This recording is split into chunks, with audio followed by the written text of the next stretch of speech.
चाहती है, पॉलिस्टर से बने हुए झंडे और ऐसे तमाम जो है विवादित बयान दे रही है, क्या कहना चाहेंगे? देखिए, जब आज़ादी का महोत्सव है तो उसमें तो सारे देश को तिरंगे के साथ जुड़ना चाहिए। इसमें क्या क्या गलत थोड़ा है कि अगर प्रधानमंत्री जी ने बोला है कि सबके घर में तिरंगा लगना चाहिए, सबको अपने घर पे तिरंगा लहराना चाहिए। तिरंगा सबका है, तिरंगे पे तो सबको गर्व है। तो इस पे भी राजनीति करने का मुझे नहीं लगता कि कोई भी सेंस बनता है किसी भी तरीके का। सर, दिल्ली की बात करें तो एलजी वर्सेस सीएम हमेशा से देखने को मिलता है, हमें फिर से एक बार तकरार देखने को मिल रहा है। लगातार सिंगापुर भी नहीं जाने दिया गया अरविंद केजरीवाल को, ऐसा उनका आरोप है। इसी के साथ अभी जो है पॉलिसी जो है लिकर पॉलिसी, उसमें भी सीबीआई की रिकमेंडेशन कर दिया है एलजी ने। तो इस पर क्या कहना चाहेंगे? अरविंद केजरीवाल ने पीसीबी किया था, दिल्ली के मुख्यमंत्री। उन्होंने कहा था कि जो बीजेपी है वो लगातार हमें फंसाना चाहती है गलत गलत आरोप लगा करके, और मनीष सिसोदिया जो है उनके अंदर राष्ट्रभक्ति है शुरू से ही।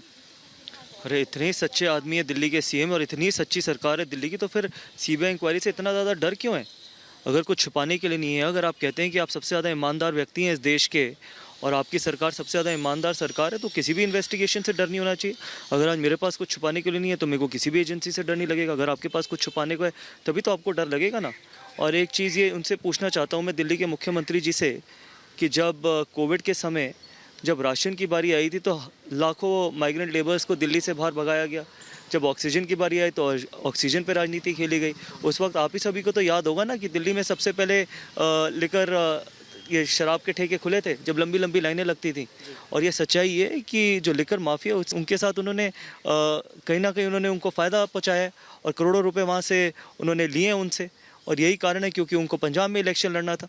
आप एक सवाल ज़रूर पूछिए दिल्ली के मुख्यमंत्री जी से, जो ये दिल्ली मॉडल करते रहते हैं, क्या आप अपने बच्चे को दिल्ली के स्कूल में भेज सकते हैं? क्या आप अपने परिवार में से कोई भी दिल्ली के सरकारी हॉस्पिटल में जा सकता है? और कितने 7 साल में स्कूल, कॉलेज, हॉस्पिटल, जन रसोई, कितने फ्लाईओवर खुले हैं, कितने इंफ्रास्ट्रक्चर पे काम हुआ है?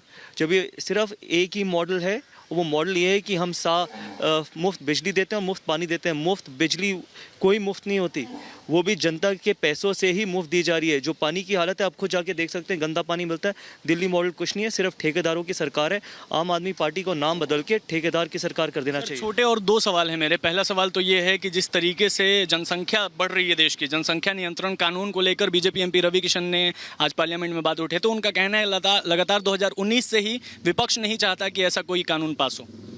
देखिए, पॉपुलेशन कंट्रोल एक बहुत बड़ा मुद्दा है और कोई भी देश जो प्रगति करता है वो पॉपुलेशन कंट्रोल के ऊपर बात करता है। जितना ज़्यादा आप पॉपुलेशन कंट्रोल करेंगे उतना बेहतर होगा, क्योंकि इंफ्रास्ट्रक्चर आप एक हद तक ही डेवलप कर सकते हो। जितना भी आप इंफ्रास्ट्रक्चर डेवलप करेंगे, अगर आपकी जनसंख्या बढ़ेगी तो वो इंफ्रास्ट्रक्चर इनफ नहीं होगा।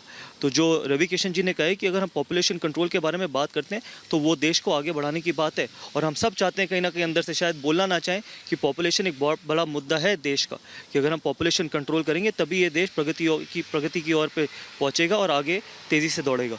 आखिरी सवाल है सर, नेशनल हेराल्ड मामले में पहले राहुल गांधी से पूछताछ की गई, उसके बाद अब कांग्रेस अध्यक्ष सोनिया गांधी से भी पूछताछ की गई, लेकिन सबसे बड़ा जो मुद्दा है वो आखिर देश में व्यापक राष्ट्रीय स्तर पर ऐसा आंदोलन क्यों किया जा रहा है? क्या ईडी अगर पूछताछ करे तो कांग्रेस ऐसा आंदोलन क्यों आक्रोश देखने को मिल रहा है कांग्रेस के नेताओं में लगातार? देखिए, जब मैंने ये शुरुआत करी थी इस इंटरव्यू में तो एक ही चीज़ बोली थी, जिसको किसी चीज़ का डर नहीं है, जो बिल्कुल साफ सुथरा है, उसको किसी एजेंसी से डर नहीं होना चाहिए। अगर आप प्रदर्शन करते हैं, अगर आपके यहाँ तिलमिलाहट है, तो मतलब आपने कुछ ना कुछ गलत किया है।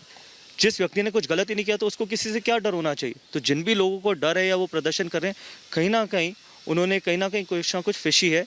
तो इसलिए अगर आपने साफ़ सुथरा किया तो सारे सवालों का जवाब दीजिए और बाहर क्लीन आइए। आपको किसी चीज़ का डर होना ही नहीं चाहिए। बहुत बहुत शुक्रिया बातचीत करने के लिए।